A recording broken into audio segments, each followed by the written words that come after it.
The air of disbelief hung heavily around the small gathering. Artorius rubbed at his stubble. Grey is adopted. Casey echoed the sentiment, drawing the parallel. Cyanna's adopted? Dude, are you serious? Is this really happening? Monson turned his head downward in the face of the mounting tension. He sniffed. I don't know what to do. I can't eat. I can't sleep. Merely knowing that I'm in love with my sister. It's too much. Monson's body started to quiver as he wrapped his arms around his chest. How did you find out, Grey? How do you know? Artorius moved towards Monson but stopped when he saw the shaking. Dude, are you okay? Of course he's not okay. How could he be? He just found out that the girl he's in love with is his sister. Casey cut his thought short. Wait a second. How on earth could you know that Cyan was your... Monson looked up from the hunched position, tears flowing from his face. Tears, not of startling, life-changing revelation, but for a gag, taken hook, line, and sinker. Casey and Artorius searched Monson's face, and within a half-second, knew. Cyan's not really your sister, is she? And you aren't really in love with her, are you? Monson did not comment. You were totally playing with us. Monson's merriment gushed forth like the breaking of a massive dam. The laughter was so thick and so heavy, he almost lost control of everything related to proper adulthood, from bladder control to breathing. He was laughing so hard that he did not even flinch when 2 pillows, Molly's wallet, and a dish towel struck him at nearly the exact same moment. Artorius pounced on him. Grey, I think you need to be punished. He sat on Monson, crushing him under his massive weight. Oh, come on, guys. It was just a joke. Monson attempted to pacify them all. You guys give me crap all the time. I get you once and you freak out? How is that fair? Besides, seriously? You should have seen your faces. A scowl breached Casey's brow the instant Monson said this. Grey, you are so... Ted? I know. Monson did his best to defend himself.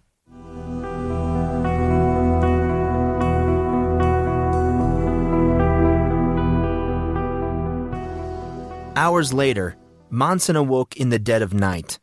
He glanced at the clock. 3 a.m., huh? He thought through the haze of retreating sleep. At least I was right on the hour. That's something to be proud of. Normally, Monson would have been upset, or at least very annoyed at waking up at this hour. While his sleep was hardly peaceful, he still needed a great deal of it. Most likely a byproduct of the attack on Barty Bridge. He felt tired, a lot. Nevertheless, it was these defenseless moments that were so often the most brutal to his emotional well-being. When he was alone, in the dark, he experienced true fear. Between the unknown, day and nighttime nightmares, and lack of memory, he was never without something to fear. And that was just the weird stuff. Never mind the mundane like classes, girls, and schoolwork. He wondered if he would be able to ever truly erase that growing feeling of helplessness. He wanted to ponder all the events that circled around him like the descent of hungry vultures. Damien, Barty Bridge, the cloaked man, his evil and sadistic self, all of them swarmed the borders of his sanity, pricking his person with their stringers of frustration, enigma, and fear. How much longer would he have to endure this before something would make sense? Would it ever make sense? As if on cue, his phone beeped indicating an RSS feed update on GossipGuyBlog.com. Casey had been adamant about placing the handy little program on his phone's web browser through iGoogle. Google. Monson could hear Casey speaking in that stupid voice of his. I'm pretty sure they're going to take over the world. Monson merely smiled. Until a few weeks ago, he was not even sure what Google was. He touched the link, loading the story update, taking the briefest of moments to let his eyes adjust to the ambient light of his phone. Dixon here, and I'm your shadowy figure in the field giving you the rough and tumble of goings-on at Collin University. Don't try and figure out who I am, because you never will. So, here's what's happening. You must have gotten my last update on the brutal attack on Damien the Diamond Peterson. Then you saw the extra security detail on the way to classes yesterday morning. It's plain to see, the question that is burning in everyone's gut? Who attacked the diamond, and why? Monson stopped reading. He already knew who attacked Damien. He did not need to read more conjecture on who it could have been. The browser page slid downward as additional updates loaded and moved the screen. Monson read the taglines under the photos, the first of which was another close-up view of Damien's completely unrecognizable face. Despite the school's refusal to acknowledge the brutal attack on the diamond, this reporter was able to sneak into the restricted section of the hospital and take these additional pictures for proof. Monson studied the picture, trying to recognize or find something that might lead him to understand the events surrounding him and Damien. Nothing came. No flash of recognition or suppressed memory. Nothing but foreboding, saturated with uneasiness. He read the blurb again. The school refused to admit his injury. Now that was interesting. It was not as if they could keep it a secret. The kid was a superstar, and they were right in the middle of the football season too, getting ready to play the Pasco Bulldogs. Why on earth would they hide it? What was he missing? Monson rolled out of bed, suddenly no longer tired. He moved towards the window seat of his bedroom, pulling at the fleece blanket folded neatly in the corner. Molly, he thought with a smile. Of course she would fold it. Tidy. You always have to tidy up. Cleanliness is next to godliness. Godliness, Monson said aloud in a dull whisper. Molly said this particular expression a lot, and he always found it odd. What is godliness? What was the definition of godliness? Did one have godliness if they had all power, but would still not intervene or relieve suffering? Was it godly to allow bad things to happen for no rhyme or reason? Godliness. Psh! What had God done for him lately? Monson shook his head, trying to flush out his anger. Getting angry at God was about as stupid as getting angry at a bedpost and kicking it out of spite. It could not help, and would probably end up hurting him more than anything else. Even so, he knocked over a stack of clean clothes just to make the room a little messier. Once that was done, he had to confess, he felt a bit better. He put his forehead to the cool glass. He needed to direct his thoughts towards something helpful, and if not helpful, at least not stupid. He made his decision, thinking that he would go and watch some TV. The soap channel usually had Days of Our Lives reruns right about this time. Monson stood and moved towards his sitting room, yawning outrageously as he did. He retrieved a Pepsi from the icebox and sat down, grabbing the wireless touchscreen controller as he did so.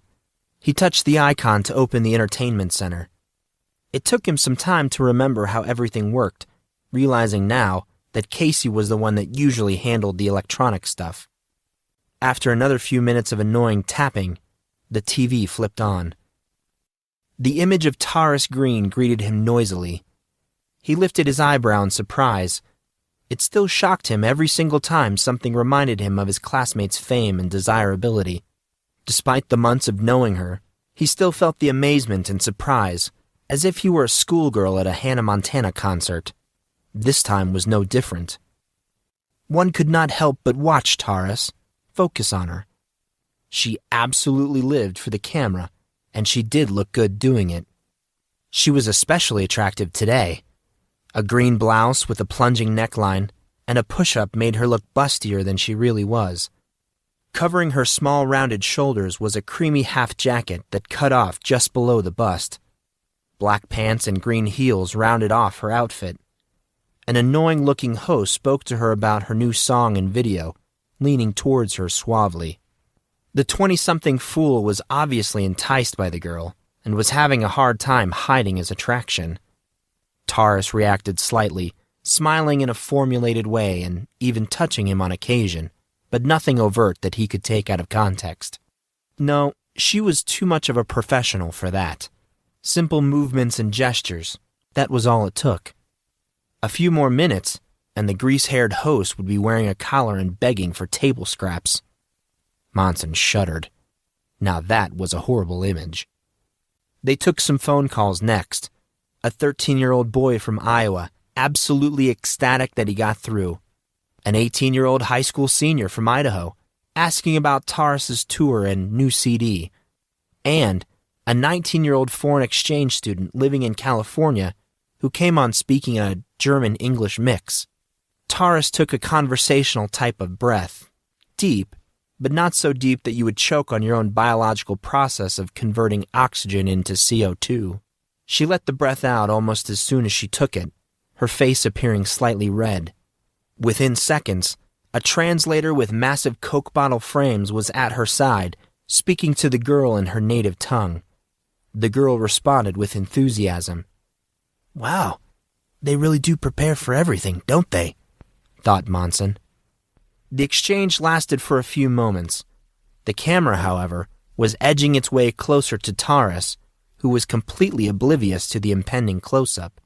Monson scrutinized Taurus's face, reminded of how long it had been since he had last seen her. He found that he suddenly missed her. A slight movement, like a fleeting shadow, halted the rest of Monson's thought. That expression on her face, thought Monson. She looks annoyed and impatient. He laughed. She was so readable. She started to answer even before the translator finished relaying the question. Monson tossed his head back, picking up his phone as he did. That girl lived in an entirely different world. He had always known she was famous, but being with her at school, talking to her the way he did, it was sometimes hard to remember that. That memory came back in all its glory as he now watched her on MTV. He turned the interview down. This was another one of those girls he would never understand. He turned his attention back to his phone. He touched the link that would take him back to Gossip Guy's homepage and waited for the browser to load. The initial article and the update Monson just read earlier of Damien and his unfortunate encounter in his private weight room dominated the very top of the page as expected.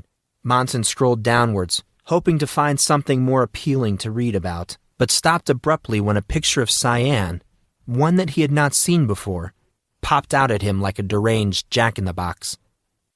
The picture showed Cyan on some white sand beach, wearing a long-sleeve shirt. Who wears a long-sleeve shirt at the beach? Monson rebuked himself. Who was he to criticize? Covering up the body is something that he would have done. Granted, he was not a beautiful girl like Cyan, and he had much more of an excuse than she did. He would not want people to gawk at his scars. Regardless of his initial stupor, he could not say it surprised him that much. It was not as if Cyan was the flashiest of individuals. That was Taurus. Heck, Taurus was flashy enough for the both of them. He looked down at his phone again and was irritated when he found his address book pulled up. He did not have many names in there. Artorius, Casey, Cyan, the My Princess designation that Taurus put in that he'd never gotten around to changing, and Molly, who was listed under Allison, which just so happened to be her middle name. He put it in as Allison in the off chance that she might see it. It was really fun to annoy her. He, Monson Grey, a scarred, unimportant, semi-intelligent boy, had a total of 5 people in his phone, 2 of which were a couple of the most beautiful women he had ever seen, could ever hope to see. Thinking about it, there was no way he should know these 2 girls, let alone be on semi-cordial terms with them. It was really just a testament of how messed up this world could be. Yet, was he worthy of such friendship? He could be dangerous. He hesitated, daring the premise of the argument to follow to its natural conclusion. He probably was dangerous. Monson brought a hand to his head, rubbing at his temple.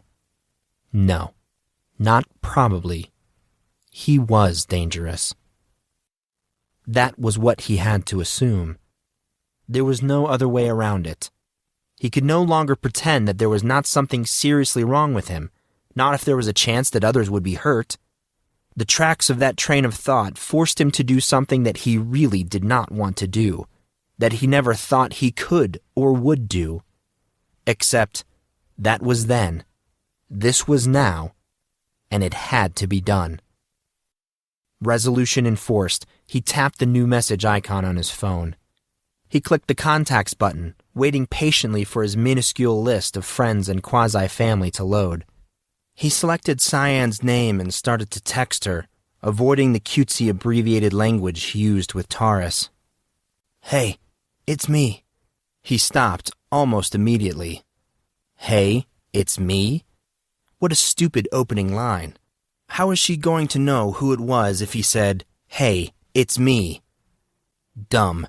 Seriously dumb. He started again.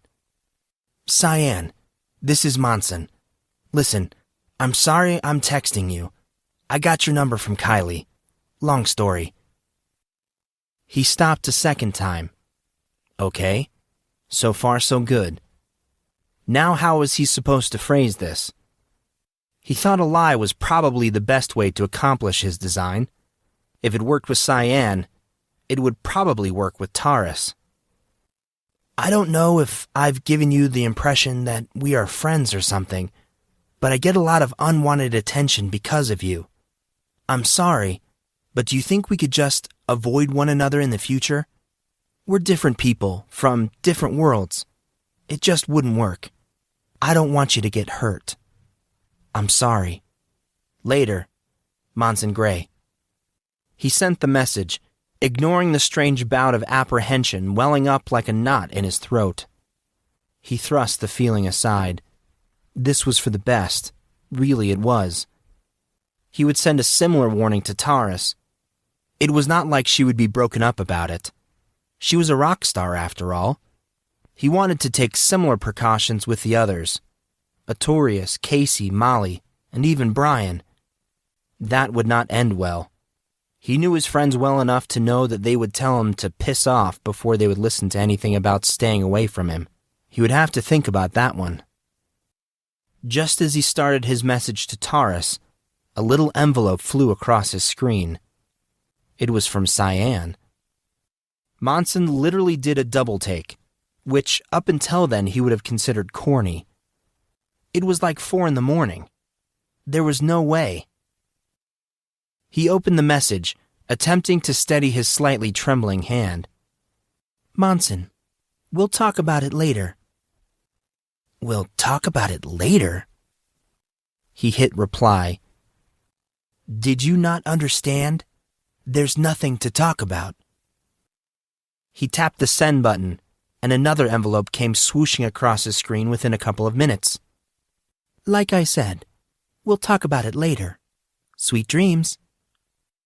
Monson sighed. This could be a long night. In spite of himself, he smiled.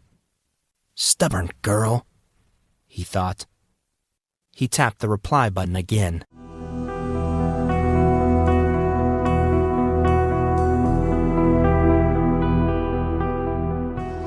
Korn's unreasonable quarantine, a name coined by Gossip Guy, lasted into the weekend and early part of the next week. For Monson and his friends, it was actually a nice break.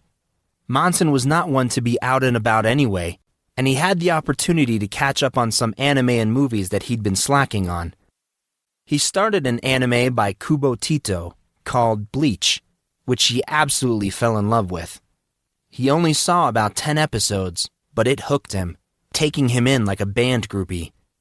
Swordplay, spirits, and ridiculous dialogue, Bleach was made up of some seriously awesome elements. Next, they watched all 6 Star Wars movies, in chronological order, from which he formed the following conclusions. Jar Jar Binks was annoying. Queen Amidala was the hottest mom in the galaxy. Luke Skywalker was a whiner. And Harrison Ford was God's gift to women. From there, The situation just got weird. And as inarticulate and strange as that sounded to him, it was the only word to describe it. He was not even sure how it happened. He could not have pegged the time. Heck, he probably could not have pegged the date. But before long, he found a group of girls, Indigo and her followers namely, standing outside his door, popcorn, blankets, and soda in hand. Monson took it in stride, despite knowing how badly Indigo's friends did not want to be there. He ignored them, deciding it was their problem and not his. Yet, before he knew it, they had a regular party on their hands. The group of overtly rich students rounded out their movie experience with a string of scary movies from the late 1990s. Scream 1 through 3, both I Know What You Did Last Summers, and The Ring were among the many they watched.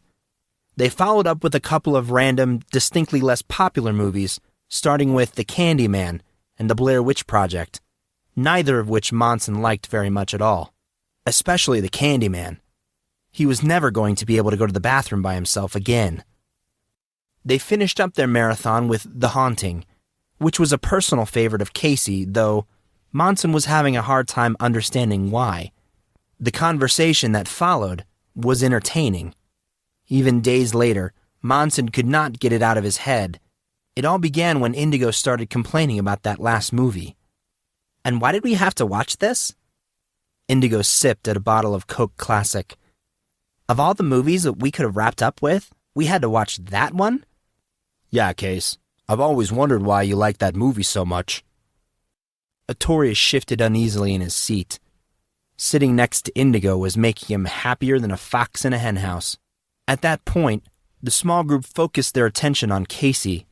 He cleared his throat, coming across more thoughtful than the situation probably warranted.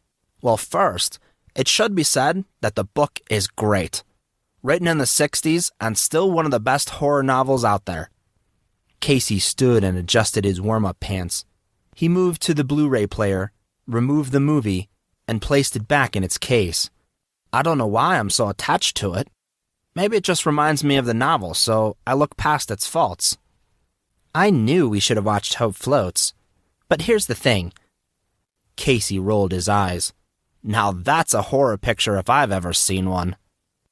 "What was that, Casey?" Nothing, little Harrison. You were saying." "So, the little ghost kids were trying to get the main character lady's help, right?" Casey nodded his head. Others nodded their agreement as well, though most appeared unsure of where Indigo was going with this. "So, the little ghost kids were trying to get the weird lady's help, but in the process, ended up scaring the crap out of her. Bloody footprints, moving statues, weird noises. That would scare anyone.